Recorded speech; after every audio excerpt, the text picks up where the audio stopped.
Hi, everybody, and welcome to video number 3 of the Composite poster project.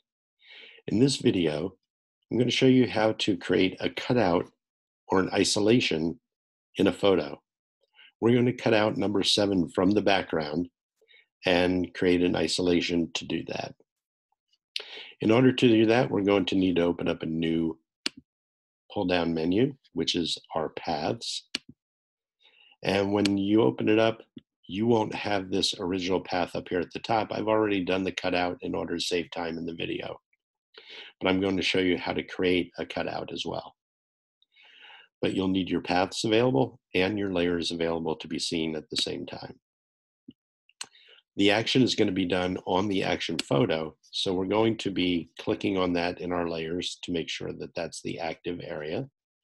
And we're going to be using our pen tool to create the path that you're going to use as the tool to cut out the image. I'm going to zoom in on the helmet because I want to explain that you're going to do the cutout around the entire outside of the player, but you'll also need to do small paths inside these little openings in the helmet, but only where you can see the background. You'll also do a path in the shoelaces where you can see the background, and between the calves and between the player's feet, but only where you can see the background, or the player behind him, he's part of the background. Okay, so I'm going to create a path in this area as my first path using the pen tool, and we'll click. And then because this is a pretty straight line coming down here, we'll just click again. And then in order to make our next part of this path, which is a little bit of an arc, on the end point that you just made, I want you to hold the Option key and place the pen tool right over that last end point. You'll see that you get a caret behind the tool.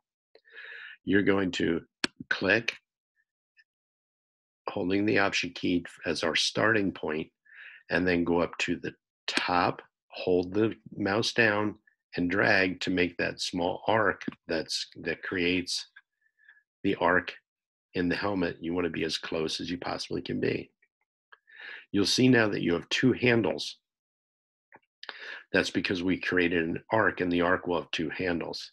We only want one handle to exist, however, so we're going to try to get rid of one of them, and the way you do that is to place another point over the top of the end point as your new starting point while holding Option. When you do that, you'll see you get the caret, you click, and one of the handles disappears.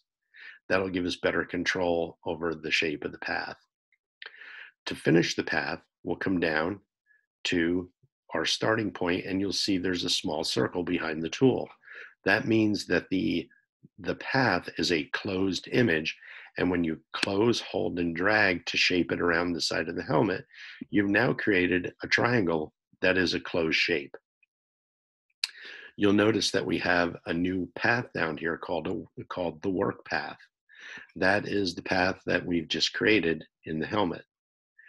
We can create all the small paths and the big path completely around the player, and the path between his calves and his feet and in the shoelaces, all on this same work path layer, as long as we make each shape a closed shape. We just simply go into the next part of the helmet where we want to eliminate the background, and we repeat the process. Line segment, starting point, ending point.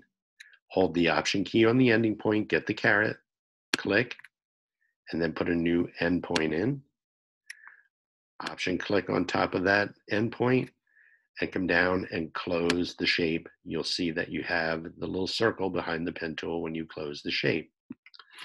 You'll continue to do that for all the little openings and the area around the outside of the player. In order to save time, I've already created the the cutout path that is needed to do our cutout. You'll want to name your work path. I'm going to call it Cutout 2 because I already have a path called Cutout. And when I save it, it will save in the path layer. Okay. I'm going to open up my path box a little bit further so I have some space below. And I'm going to click on the cutout path that I already have made.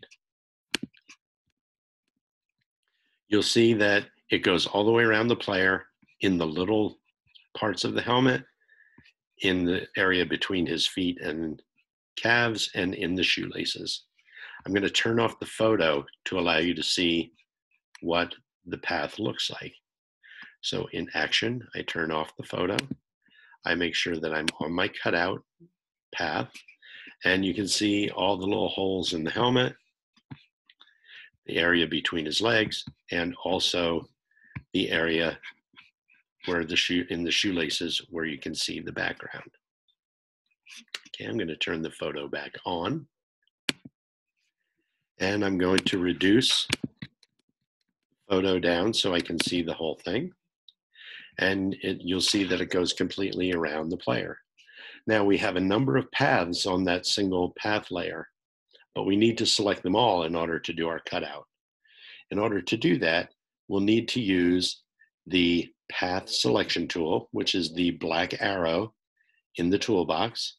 It may be nested under the white direct selection tool, which will allow you to select points to reposition the path, points on the path. But we want to select the entire paths, all of them, in the helmet, between the legs, in the shoes, and around the player all at one time. To do that, you need to be on the cutout path layer, select the black path selection tool, and simply make a marquee around the area where the paths are. You'll see that it highlights all the points around the path. I'm going to zoom in so you can see that it's in the helmet, it's around the player, and it's in the area between his legs and in the shoelaces. I'm now going to zoom back out. Now we're ready to do a cutout. You need to, while the path is selected, we make it active by going to the little hamburger menu up here at the top, click on that, and come down to make selections, and that will bring up something called the feather radius. I told you prior that we would discuss what the feather radius is once we start working with photos, and now would be a good time. A feather radius of 0 will cut out this photo exactly where you have your path traced around it. Let's take a look at that. We'll click 0, we'll click OK with 0 feathering, and you'll see you get the marching ants. Then you come over to your action photo, make sure that you're clicked on that layer, and you can say edit, copy, and edit, paste special into place. And you'll see that you get a cutout of the player listed in your new layer box. Right now it's named layer 1. We're going to call it cutout 1. Okay. To see the cutout, we can turn off the action shot, and you see that you have a cutout of the player. And you can zoom in and see how precise you were. Okay, pretty good. So I'm going to zoom back out. I'm going to turn off cutout 1 and turn the action photo back on. And I'm going to use that same cutout path that I used before to show you what feathering will do to an image. If we make the selection and we give it a feather radius of, let's say, 10, and click OK. Now, what the marching ants are doing is it's going to create almost like an airbrushed or a fade effect coming away from the area that you drew the path in. And for 10 pixels, it will fade out into the background. So you're going to get a little bit of the background included in your cutout. Let's take a look at how that looks. If we click on the action photo, we have the marching ants. We can say edit, copy, edit, paste special into place. And now we have a second cutout. We're going to call it Cutout 2, which has 10 pixels of feathering with it. If we turn off the action photo and we zoom into the photo, you can see that there's a little bit of a halo going around the outside of your image. For 10 pixels, you can see it really good down in here. For 10 pixels away from your path that you made, it's giving you a little bit of a fade out. Okay, so let's take this one, out number 2, and move it to the left of cutout number 1, and we'll be able to take a look at how different they look. Okay, this one's very clean. This one has some pixels that are feathered out from the image. Okay, let's take a look at that one more time. We'll turn off cutout 2, we'll turn off cutout 1, we'll turn our action photo back on, select our path and make it active again under make selection. This time, let's put a feather radius of 150 on it. That's going to be huge. We'll click OK, and you'll see that the marching ants are even distorted, and it's not really going around the photo accurate at all at this point anymore. Okay, that's because we're going to have a cushion of 150 pixels from where you drew your original path to make this cutout. Okay, we need to click on the action layer. You always need to click on the layer that you want to cut the image out from, and then say edit, copy, edit, paste special in place. And then when we turn off the action photo, you'll see that you get a lot of background coming through here, and it gives a pretty cool effect on the image, how it's fading the rest of the image away, but it's keeping the player as the main focus of our cutout. Okay, so keep that in mind as we move along on this assignment. You may want to do this with your cutout.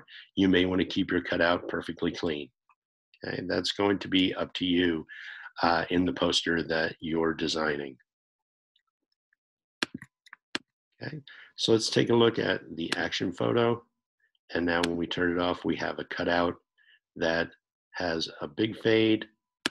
We have a cutout that has a little bit of fade, and we have our crisp and clean cutout of the image. Okay, that's extruding or extracting a cutout from an image. We'll be moving on to layer masks next in the project in our next video. Thanks so much for watching.